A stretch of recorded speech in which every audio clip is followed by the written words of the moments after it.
What is up, guys? Johnny Chase here. Welcome back to the club, and it's time again to talk about fan games. That's right. You know it. You love it.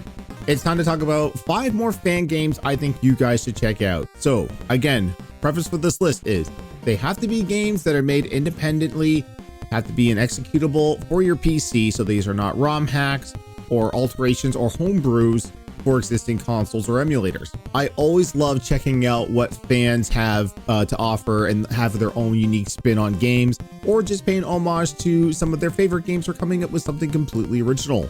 Now, I have gone through plenty of these. This is actually one of my favorite series to do on YouTube. So again, if you guys want to check out anything, there's the link up there for the whole playlist of this series. Also look to that if you want to suggest any games, though it's something I probably already played. But again, if there's something on this list that you haven't seen that you think I should check out, leave it down in the comments below. Believe it or not, I do read these, and actually one of them that's on this list is something from your suggestions. And as always, if you like these lists and you want me to continue doing them, please give this video a like, subscribe to the channel, hit that bell, do all the things YouTube tells us to do. And let's get into the list. But first off, I'm going to go to the one that has been suggested to me most by the comments and by some of my viewers over on Twitch. I finally played it, so shut up about it. Just kidding. Love you.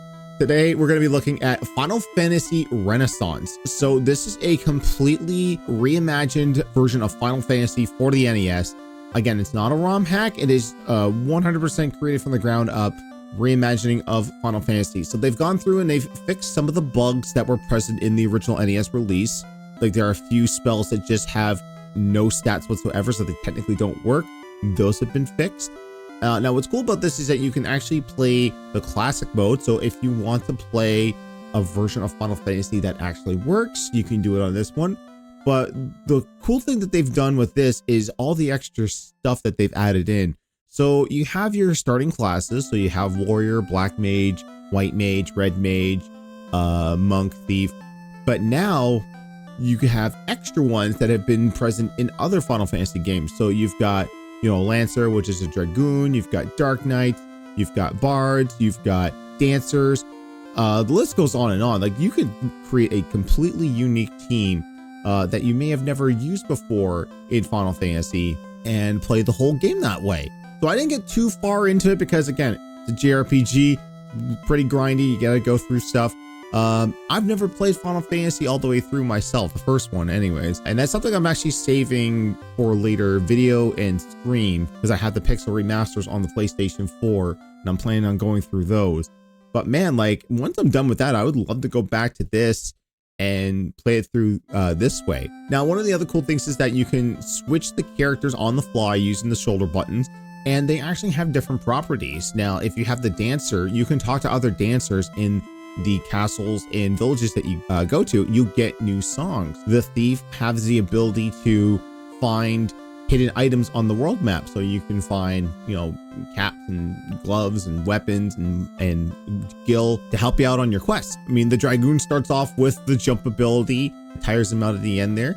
And I really love how, like, you can tell that this is the Kain sprite from Final Fantasy IV. It's just been, like, you know, colored down to fit the sprite work of the NES. Now, they did some quality of life hacks too. So if you remember in the original Final Fantasy, if everyone, you know, attacks one imp, you kill the imp, that attack is wasted.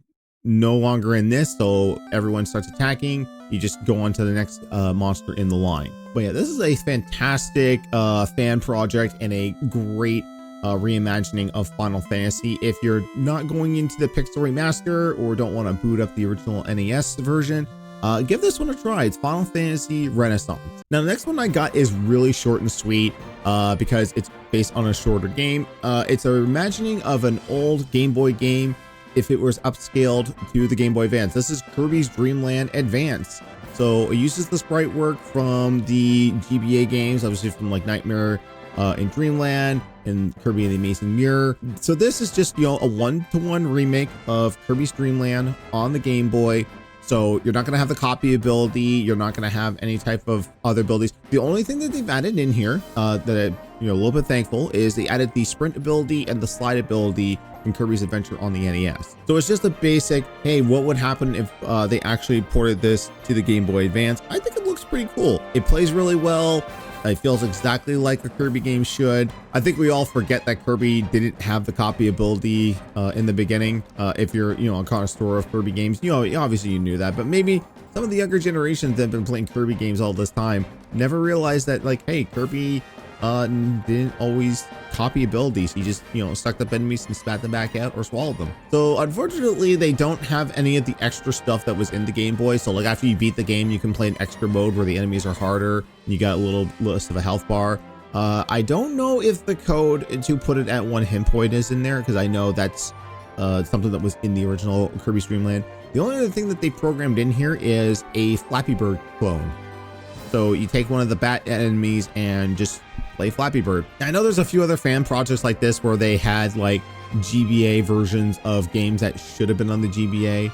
This one, I don't think I would have, fully supported a full release if Nintendo had done this, unless they were going to add in more levels and expand the game even more, because again, Kirby's Dreamland is a really short game on the Game Boy. It's meant to be played in spurts. If they added more levels and maybe the copy ability and expanded it even more, I mean, I would have justified this being on the Game Boy Advance back in the day. But yeah, if you wanted to look at like a cool concept game that, maybe could have happened on the Game Boy Advance, go check out Kirby's Dreamland Advance. All right, next up, I'm going to go with another Mugen. Again, I don't tend to go with Mugen unless they do something unique and interesting.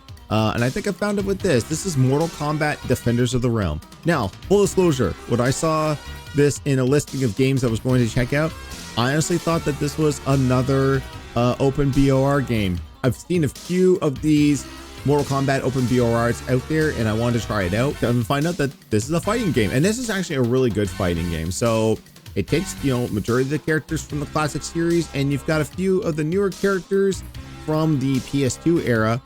And they're still sprite based, still 2D, but I love the aesthetic. The interface gives off Mortal Kombat X vibes. It's actually like straight through Mortal Kombat X with this.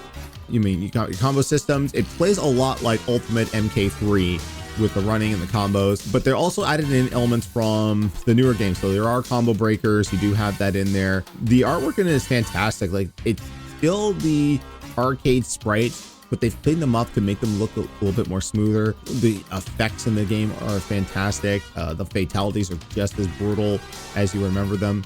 So yeah, if you're looking for, again, another great version of classic 2D Mortal Kombat, go check it out here with Mortal Kombat Defenders of the Realm. So the next one I got here is an oldie, but still a goodie. Now, I don't know the official pronunciation of it. Is it just Mario? Or is it Mari Portal? Anyways, it's basically Super Mario Brothers, but Mario's got a portal gun. So it's the classic Super Mario Brothers you know and love, but hey, what if instead of stomping the Goombas, I just, plunge them to their death by putting them into a portal? So it's also going up to 4 players. There's a lot of love and care to this game. So you can play the entirety of Super Mario Brothers just normally, or, if you've signed to a mouse or the right analog stick, you've got the portal gun. And it makes for some interesting stuff. You can use it to troll your friends in 4-player, or you can do it just to, try and make better jumps. Or even so, it does have that whole, like, you can't scroll back.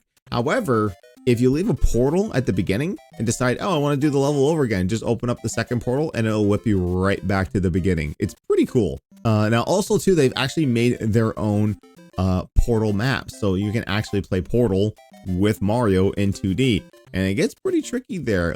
You really have to think with portals, as the saying goes. But I remember watching Rooster Teeth play this back in the day, and I never got around to playing it myself until now. I will say though that the physics in this Mario don't quite match up. So like if you're falling off of blocks, your acceleration is a little bit faster. I think though that's supposed to be for like portal physics. So like as soon as you start going through portals, you're supposed to accelerate your momentum. So I mean, yeah, that's the design choice I could live with. It's just that if you do try to play Super Mario Brothers legit without using portals, it's gonna feel a little wonky to you. But yeah, if you've ever wanted an interesting take on Mario, mixing in with another video game world, I would check out Mari Portal.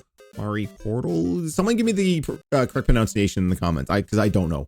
And finally today, guys, I want to talk about a game and a series I can't believe I haven't done fan games on yet. And there's so many of them. So we're going to check out one today.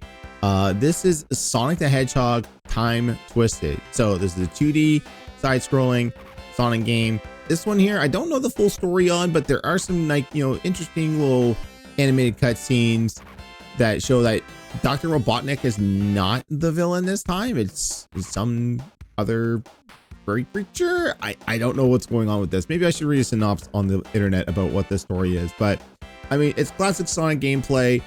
You've got lightning shields, tornado shields. You've got bonus stages, which are pretty cool, racing against Metal Sonic. I will say though that like the level design in this is really cool. It's a little buggy because there are some instances where you do clip through walls or you actually do clip through platforms. So there's a little bit of learning curve, but I think they were pretty generous on their ring placement and their extra life placements, because by the time I got to like the 4th or 5th stage, I was already like 10 lives deep into this. So I guess I don't know like if this fan put this in official Sonic timeline or anywhere, but it's got elements of Sonic CD, so you're going back and forth towards the future, which I find is actually a little bit easier because all you have to do is hit your regular running speed to go instead of like hitting the sign and then accelerating to your speed like you do in Sonic CD. Now, I am not a Sonic connoisseur. Growing up, we did not have a Genesis. We were a Nintendo household. I was admired Sonic though from any time I ever played a kiosk in a department store. I would play Sonic 2 and beg my parents for a Genesis, but we had a Super Nintendo anyway, so no go on that. We're a one console household here. But I gotta say, like, I really enjoyed myself playing this game, and I think you will too. If you are a fan of Sonic games, I would check out Sonic Time Twisted. And that, ladies and gentlemen, is my list. What'd you guys think? Do you guys have any other suggestions for fan games I should check out in the future? Again, leave them down in the comments below. And again, be sure to like, comment, subscribe, do all those things YouTube tells us to do. And if you do, I'll continue making videos like this. So until next time, guys, I'm Johnny Chase, and I got more games to play. I'll see you in the next one.